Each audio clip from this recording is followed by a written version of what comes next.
Good morning, good afternoon everyone. This is Karina, VILLEGAS. I'm doing my assignment 1 for teaching the whole child. So this is the YouTube video presentation.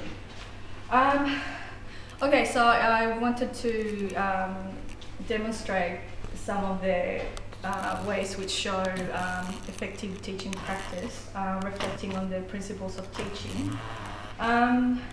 Some of the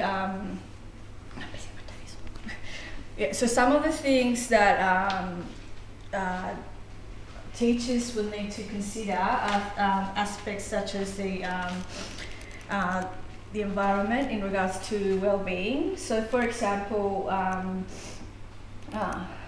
to demonstrate welfare and the principle of having a supportive learning environment and an environment that considers students' backgrounds and needs.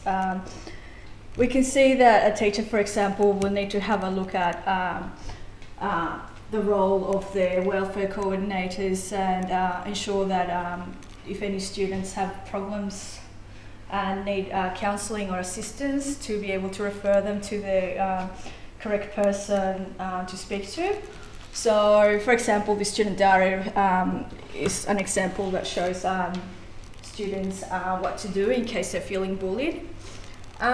Primary school teachers as well, they need to understand that students, obviously they have learning needs, but they also have developmental needs. So there's social and emotional development, motor development, cognitive development and language development. So some of the things that they have to pay attention to is how to respond and react to students' questions. So some of the things they do in the classroom. Some behaviour aspects are, for example, the way in which students relate to peers, how they form groups, and how they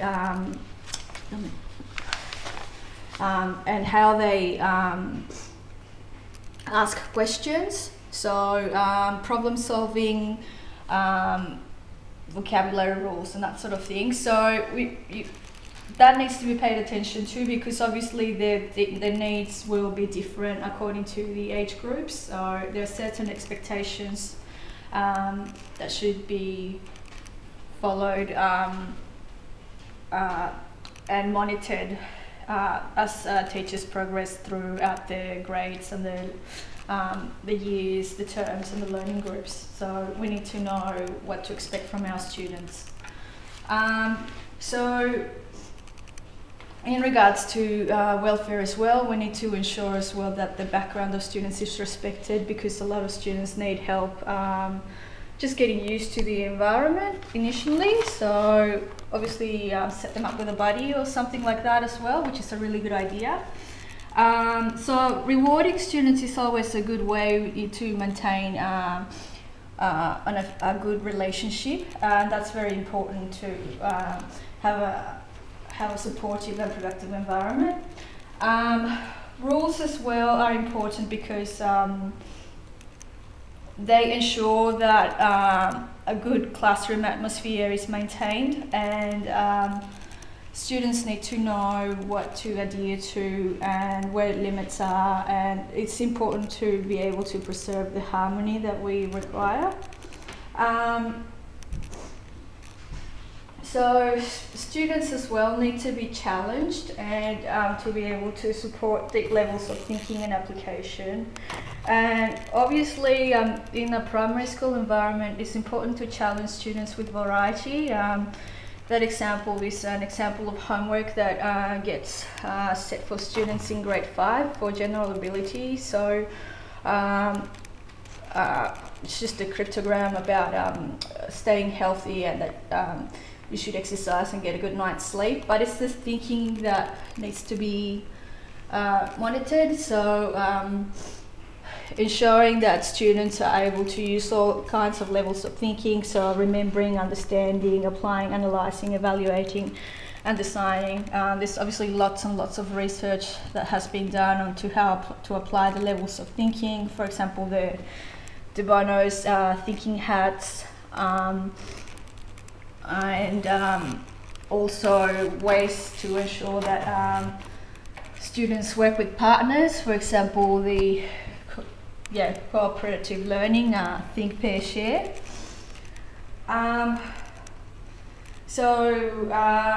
Teachers obviously go back to their strategies in regards to the teaching.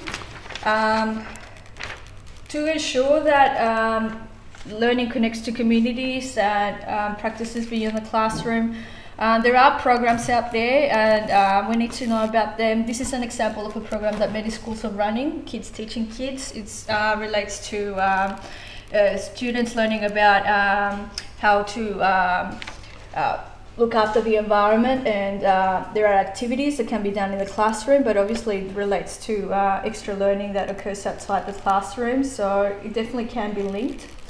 Assessment is always important. It can be formative, it can be summative, and it can be diagnostic. Diagnostic happens initially to know what level the students are up to at the beginning.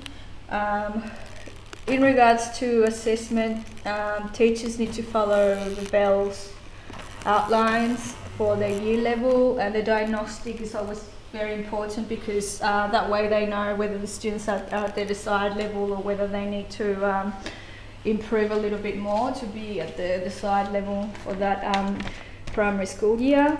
So assessment can happen throughout the term, obviously, and there are learning standards and goals that need to be followed. So teachers need to follow their note taking to ensure that doesn't just happen once a year or twice a year, but quite frequently as well, because it's how to get that development happening. It's not just expecting results without paying attention as to the way in which students develop. So finally, with resources, there are tons and tons of resources which we obviously know that we can have in our teaching. So just to give an example, for casual relief teaching, there's Link Educational Supplies, which can provide quite a lot of resources. One of the best casual relief teaching agencies here in Melbourne is Resource Head Personnel. They run a lot of personal development programs and booklets as well. They can hand out to people who attended PDs. So these are some of the booklets that have been received from them. RIC publications as well, and they do have an internet website. They are fantastic because there's quite a lot of variety for quite a lot of subjects. Having said that, it's not always all hard copies of everything. The internet is always useful, as you can see as we're learning about interactive activities. So there's lots and lots of things that primary school teachers can do. And it's obviously a fun journey with plenty of things to keep everybody busy.